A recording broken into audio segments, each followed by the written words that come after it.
ada di sini. Tuhan, kami rindu untuk kembali mendengar firman. Tuhan, kiranya pada pagi hari ini Tuhan, biarlah Roh-Mu saja yang mengurapi setiap kami. Biarlah Roh-Mu saja yang mempersiapkan hati kami untuk diselidiki oleh firman-Mu. Mampukan kami Tuhan untuk kami bisa tunduk pada firman-Mu. Biarlah Engkau yang melihat setiap kami apa adanya kami Tuhan. Dan ketika kami mau memasuki firman-Mu, kami dapat menaruh perhatian kami sepenuhnya. Inilah doa dan permohonan kami Tuhan, kiranya Engkau yang juga menyertai hamba-Mu yang akan membawakan firman ini. Hanya di dalam nama Tuhan Yesus kami ucap syukur dan berdoa. Amin. Shalom. Terima kasih. Saya mengucap syukur atas kebaikan Tuhan. Kembali lagi saya berdiri di depan hamba-hamba Tuhan yang sangat luar biasa dan masuk pada firman Tuhan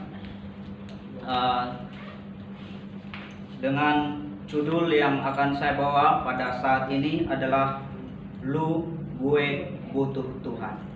Jadi itu Lukas 5 ayat 1 sampai yang ke-11.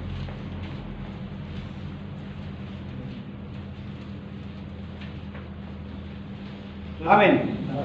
Saudara-saudara yang terkasih dalam nama Yesus, saat ini kita melihat ada seorang tokoh yang memang pintar dari orang yang menyuruhnya, tetapi dia tetap tunduk kepada orang yang menyuruhnya tersebut. Kenapa? Petrus ini adalah butuh. Kalau memang dia tidak butuh sebenarnya pada waktu Yesus berkata, saudara-saudara yang terkasih dalam nama Yesus, kalau kita melihat secara manusiawi, Yesus adalah seorang tukang kayu, dan sedangkan Simon Petrus adalah orang yang sudah berprofesi bertahun-tahun untuk menangkap ikan. Untuk kehidupannya adalah dia di laut untuk menangkap ikan dan segala aktivitasnya di laut semua. Tetapi saudara-saudara yang terkasih dalam nama Yesus, ketika dia mengalami suatu masalah, ketika yang menurut dia udah gagal satu malam, tetapi dia tetap menurut kepada Tuhan Yesus, dia tetap butuh. Kenapa? Kalau dia kecewa pada saat itu, mungkin sangat menyesal juga. Kenapa? Karena memang tidak dapat apa-apa. Tetapi apakah lebih menyesalnya ketika dia menurut tetapi tidak dapatkan apa yang dia inginkan, padahal dia mengikuti suara atau perkataan Yesus pada waktu itu. Tetapi karena dia berserah kepada Yesus, dia butuh, maka dia mengikuti. Banyak orang yang saat ini membutuhkan orang lain juga, dia saat kesusahannya, dan ada juga orang yang menyalahkan orang lain di saat kesusahannya. Dan juga ada saat ini ada orang yang memang menyalahkan Tuhan di saat dia kesusahan, tetapi di saat dia berkelimpahan dia terus memuji-muji Tuhan. Tetapi di sesuatu masalah yang dia hadapi, dia akan meninggalkan Tuhan. Dia akan berkata, kenapa terjadi seperti ini padahal aku sudah melayani Tuhan, aku sudah mengikut Tuhan, kenapa terjadi ini dalam hidup saya? Teman-teman, kalau kita membandingkan pelayanan kita dengan apa yang Tuhan berikan kepada kita, mungkin hidup kita, kalau kita bandingkan, tidak ada apa-apanya pelayanan kita di hadapan Tuhan.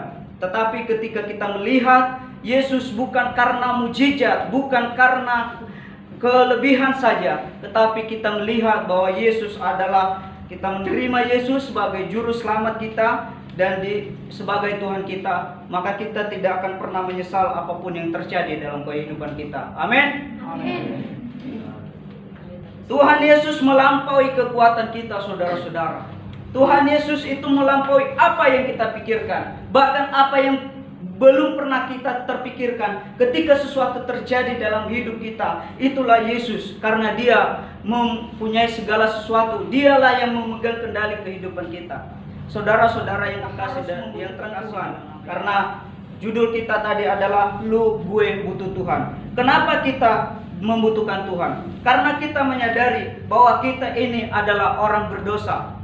Apakah ada orang yang terkasih dalam yang nama Tuhan Yesus yang tidak menyadari atau tidak berbuat dosa?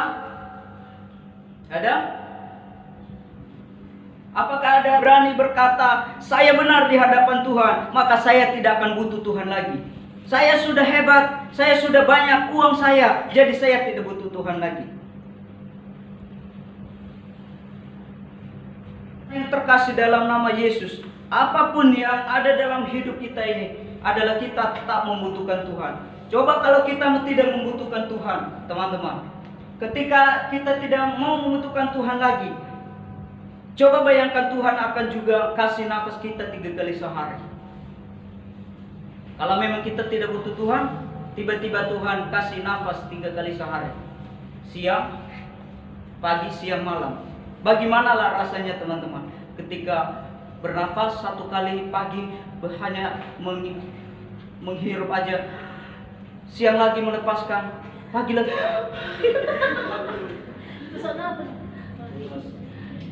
Bagaimana rasanya? Kalau memang tidak butuh Tuhan, tiba-tiba Tuhan bilang, napas kamu saya kasih 3 kali sehari. Tidak berdosa berarti tidak diselamatkan oleh Tuhan. Tetapi karena kita sadar kita ini adalah orang berdosa, maka kita perlu diselamatkan. Kita tidak perlu mencari jalan lagi. Kita tidak perlu lagi mencari di mana-mana keselamatan itu. Tetapi juga kita percaya kepada Yesus. Dan kita mengatakan Tuhan itu adalah keselamatan saya.